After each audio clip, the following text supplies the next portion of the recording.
It's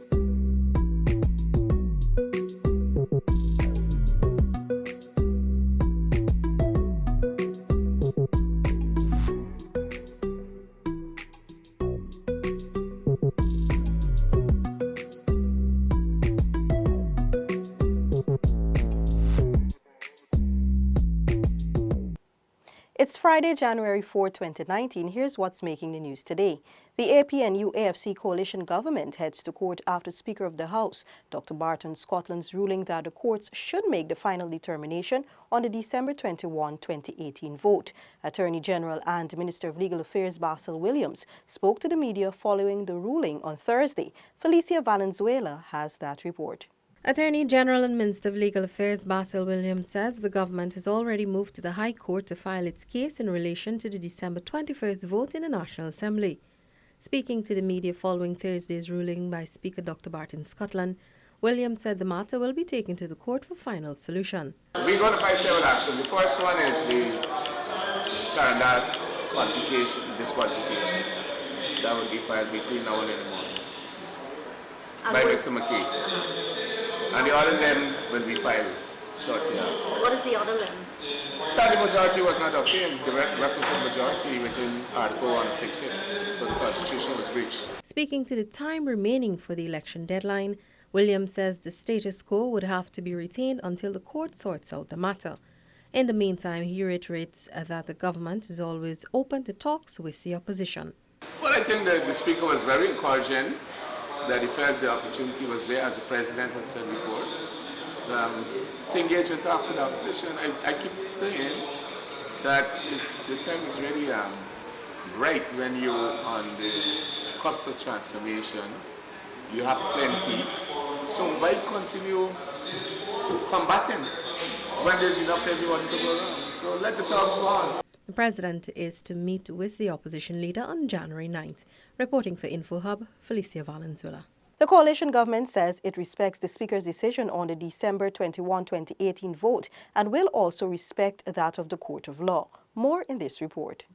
Minister of State Joseph Harmon, during a press conference hosted on the sidelines of the 112th sitting of the National Assembly of the 11th Parliament, said the government respects the Constitution and the courts. We believe, as we have said, we respect the Constitution, we respect the ruling of the National Assembly, we respect the ruling of the courts, and therefore we will use all of these means that are at our availability, at our disposal, to ensure that we bring clarity to this situation.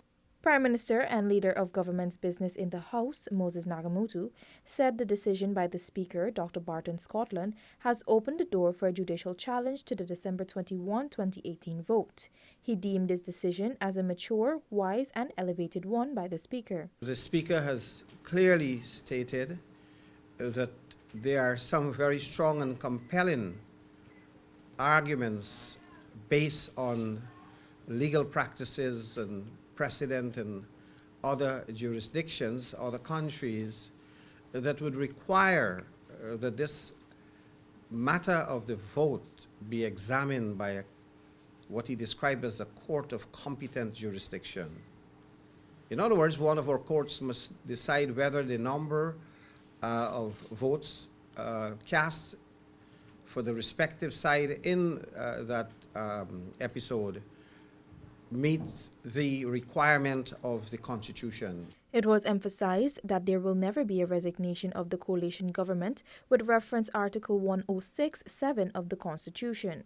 The APNU-AFC coalition government remains in office and is entitled to exercise its full functions as it still has full legal powers. For InfoHub, Anara Khan.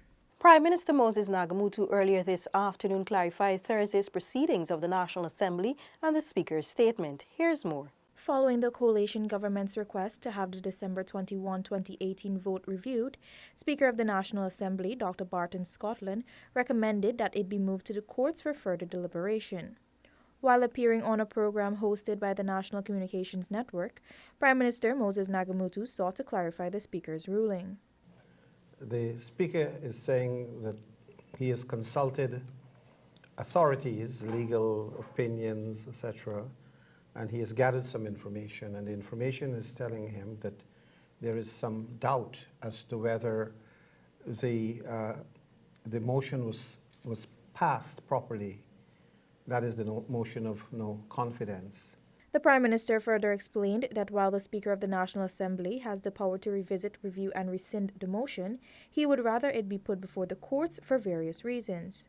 In other words, the Speaker is saying that there are some serious legal and constitutional matters to be resolved, and our contention as the government that we accept the ruling of the Speaker until the Speaker either rescind his ruling, withdraw it, set it aside, or alter it. Our position is that in order to pass a motion of no confidence against a government, you need to have 34 of the 65 members voting for it in the National Assembly, which is a clear, absolute majority. Prime Minister Nagamutu stated that government will remain in office and carry out its functions as per normal until a ruling by the courts is made. For InfoHub, Anara Khan. Government's Natural Resources Fund bill was passed in the National Assembly with strict measures to guard against malicious spending. Here again is Felicia Valenzuela. The Natural Resource Fund Bill 2018 was on Thursday evening passed in the National Assembly with minor amendments. This passage follows the presentation of government's green paper titled Managing Future Petroleum Revenues and Establishment of Fiscal Rule and the Sovereign Wealth Fund to the National Assembly in August last year. During his presentation, Minister of Finance Winston Jordan outlined strict measures in the proposed establishment of the Public Accountability Oversight Committee to ensure proper spending and management of resources derived from oil and gas. And this committee has the power in Articles 6, 1, 2, and 3, and 4 to monitor and evaluate compliance of the government with the provisions of the Act, to monitor and evaluate whether the fund has been managed in accordance with best practices of transparency, good governance, and the Santiago Principles. It also speaks of providing independent assessment of the management of the fund, both in terms of its utilization and withdrawals. Last year, when the minister produced the Green Paper to the National Assembly, he had indicated that the document was being issued by the government to present preliminary proposals to stimulate discussion. It also detailed specific issues and pointed out possible courses of action in terms of policy and legislation. On Thursday, the minister outlined the importance of the committee, which will have 22 members from different sections of society, associations, women's group, youth, and NDCs to ensure that everyone has a say in the management of the national patrimony.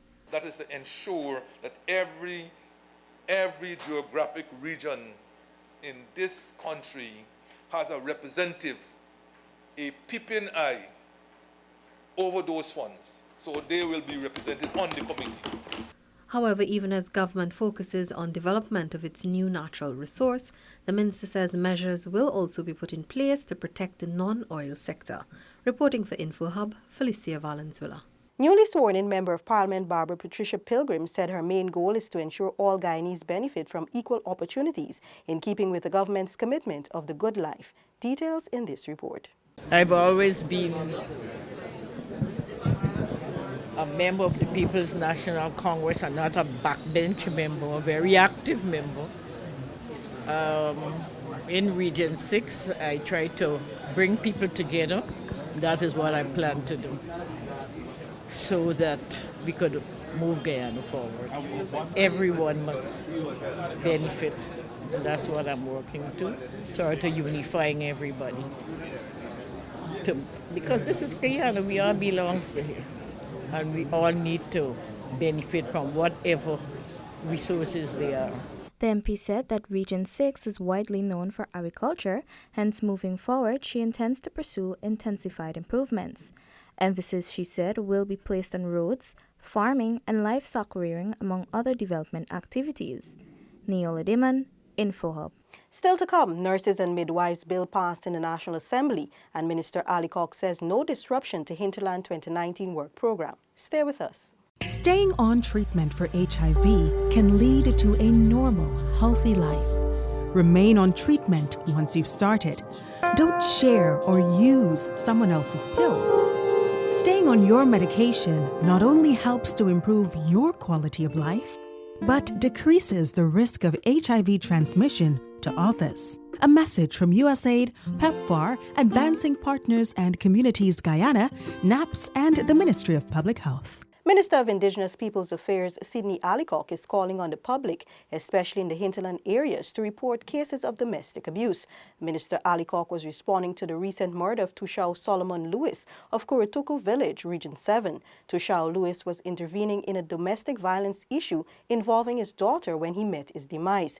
The minister is calling on all the village councils to take such matters seriously, report them to the relevant authorities, and develop programs that will help to curb violence within their respective communities. Minister within the ministry Valerie Garrido Lowe, who has responsibility for social and welfare issues, said the ministry has taken steps to address such issues by employing and training welfare officers, as well as providing training for members of the respective village councils. More on this story can be read on our website. Minister of Public Health Valda Lawrence says there will be advanced education and training for nurses and midwives with the passage of the Nurses and Midwives Amendment Bill. Details from Ayana George. The Ministry of Public Health is improving the standards for nurses and midwives across Guyana. Last year's observation of the International Nurses Week has seen several plans put out by the Ministry of Public Health, Valda Lawrence, to bring changes to the nursing sector. On Thursday evening, Minister Lawrence stated that the amendment of the Nurses and Midwives Bill was drafted to empower the Nurses and Midwives Council, which will provide developmental opportunities within the nursing sector. The bill was reviewed to ensure it captured the pertinent issues in our nursing sector, to ensure compliance with global standards, and simultaneously ensure that it reflected our local cultural settings. The minister said the bill addresses a number of pertinent issues which speaks to the establishment and functions of the General Nurses and Midwife Council as a governing body. It also speaks to discipline for professional misconduct and penalty.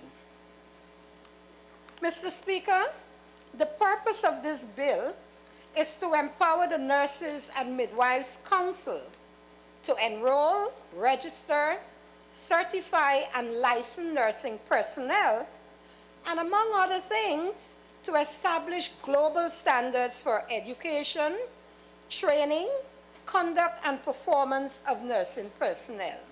The Nurses and Midwives Bill is the first of its kind, which will open the doors for general advancement within the nursing sector. Reporting for InfoHub, Ayana George. And in our final report, Minister of Indigenous Peoples Affairs Sidney Alcock has assured that there will be no disruption to the government's 2019 Hinterland Work Program. Seneca Thorne has the details. Despite the recent development in the Parliament, Minister of Indigenous Peoples Affairs Sidney Alcock said that the staff of his ministry is ready to move forward with its work program for 2019. We are in government and we have to continue, the country has to continue its work. We have a budget that was passed, so we have work to do. So we are going to continue to deliver on our plans for 2019. Of the $1.9 billion allocated to the Ministry of Indigenous Peoples Affairs, $36 million will be expended for the Indigenous Language Project, $235.3 million for green sustainable projects in 215 communities under the Presidential Grant Program, and $176 million for support to HAZE students. 2019 has been, I think, would be a better year than the years prior to that. It is expected that our officers would have a work plan in place so that we could begin to access those funding to take to the communities. In addition to the monies allocated to the ministry, several projects will be executed through the hinterland regional administrations. $3.4 billion was allocated to Region 1, $3 billion for Region 7, $2.1 billion for Region 8 and $2 billion for Region 9. Seneca Thorne, InfoHub. That's all for this evening. Connect with us on WhatsApp, like and subscribe to our Facebook page for notifications. You can also follow us on Instagram for updates and visit our website at dpi.gov.gy. Your bridge and weather reports are up next. Have a safe and enjoyable weekend. Goodbye.